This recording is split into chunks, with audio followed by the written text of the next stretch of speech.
आसवा एक बड़ खबर पर नजर पकाइबा। नरसिंहपुर माधेईपदा ग्राम में लगिला निया। आज को 3 दिन हेब लगातार गाँव में विभिन्न स्थान में लगुच निया।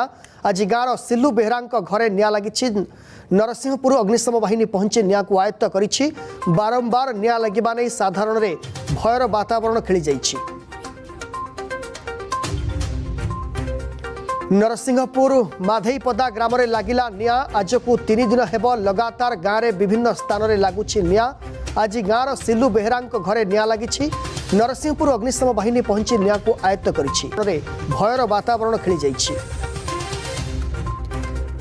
ए संपर्क में अधिक सूचना देवाई फोन लाइन में जोड़ी होती आम प्रतिनिधि शिवराम पंडा। शिवराम, कौन कारण थाई पारे जे प्रत्येक लगातार 3 दिन हो निया लगुच? प्रथम कारण कौन हो पारे? नरसिंहपुर ब्लॉक माधेईपदा गाँ रही से गाँव रे पूर्व विभिन्न समय एमती गाँव में निया लगे किंतु किछि दिन धरी जेपरी भाव में आप जानते श्रीराम नवमी पर्व आरंभ होती 2 वर्ष धरी गाँव में श्रीराम रामलीला जो कार्य रही तार अवहेला कारण यही भौतिक कांड घटुची अनुमान कराकि स्थानीय लोक मैंने गणमाध्यम को सूचना देते। तेज जदि देखा ए 2 दिन धरी लगातार भाव में माधेईपदा ग्राम में निया लगुच।